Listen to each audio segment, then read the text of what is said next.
రాజకీయ జ్ఞానం ఉన్న వాళ్ళు ఎవరైనా సరే చంద్రబాబు నాయుడు గారికి ఇదే చివరి ఎన్నికలు, ఇదే చివరి ముఖ్యమంత్రి అవకాశం అని జగమెరిగిన సత్యం. కాబట్టి ఉన్న కొద్ది కాలంలో భారీగా దోచుకోవటం ఎలా అనేది ఇప్పుడు ప్రణాళిక. ఆ ప్రణాళికని విజయవంతంగా అమలుపరుస్తుంది కూటమి ప్రభుత్వం.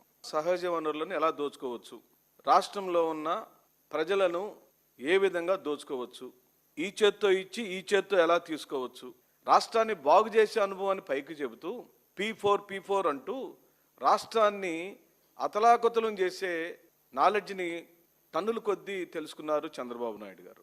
ప్రభుత్వము ఉదాహరణకు ఒక 100 షాపులు పెట్టాలని ప్రభుత్వం పర్మిషన్లు ఇస్తే నీ అనునాయులతో, నీ ఎమ్మెల్యేలతో, నీ పార్టీ సంబంధించిన కార్యకర్తలతో 100ని 1000 బెల్ట్ షాపులుగా మార్చేసావు.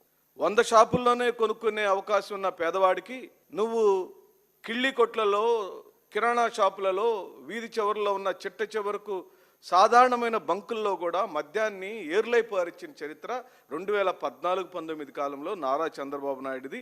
అవునా కాదా?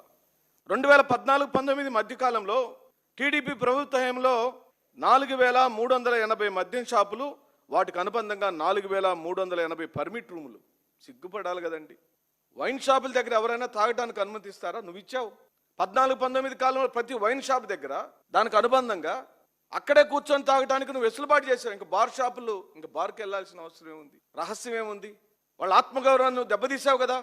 ఎక్కడో రహస్యంగా ఎక్కడో గుమ్మనంగా ఇంట్లో కూర్చొని తాగే అన్నయ్యల తమ్ముళ్లను బహిరంగ ప్రదేశాల్లో తాగి పడిపోయేటట్టు చేసి వాళ్ళ ఆత్మగౌరవాన్ని నాశనం చేసిన వాడు చంద్రబాబు నాయుడు. ఎంఆర్పి కంటే ఎక్కువ ఇష్టం వచ్చిన ధరకి అమ్ముకునే అవకాశం ఇచ్చావు 2014-19 కాలంలో. గరిష్ట చిల్లర ధర ఎంఆర్పి కంటే ఎక్కువ కమ్ముతున్నారు. ఎందుకు అమ్మాలండి? ఆ డబ్బులన్నీ ఎవరి జేబుల్లోకి వెళ్తున్నాయి? 10 రూపాయలకు అమ్మమని ప్రభుత్వం నిర్దేశించిన ఎంఆర్పి రేటుకి నువ్వు 17 రూపాయలు అమ్మితే ఆ 5 రూపాయల డబ్బులు ఎక్కడికి వెళ్తుందని అడుగుతుంది వైఎస్ఆర్ కాంగ్రెస్ పార్టీ. 14-15 ఆర్థిక సంవత్సరంలో రాష్ట్ర ఆదాయం కేవలం 11,482 వేల కోట్లు. 15-16లో 12,721 కోట్లు. 16-17 కాలంలో 12,581 కోట్లు. 17-18 కాలంలో 15,381 కోట్లు. 18-19 కాలంలో 17,381 కోట్లు. చంద్రబాబు నాయుడు హయాంలో రాష్ట్ర ప్రభుత్వానికి మద్యం అమ్మకాల ద్వారా చివరి సంవత్సరం సాధించిన సంఖ్య 17,341 కోట్లండి.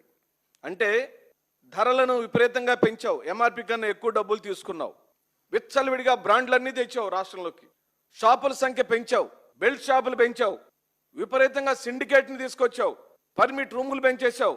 రాష్ట్రానికి ఆదాయం మాత్రం తగ్గింది. ఎందుకని అడుగుతుంది వైఎస్ఆర్.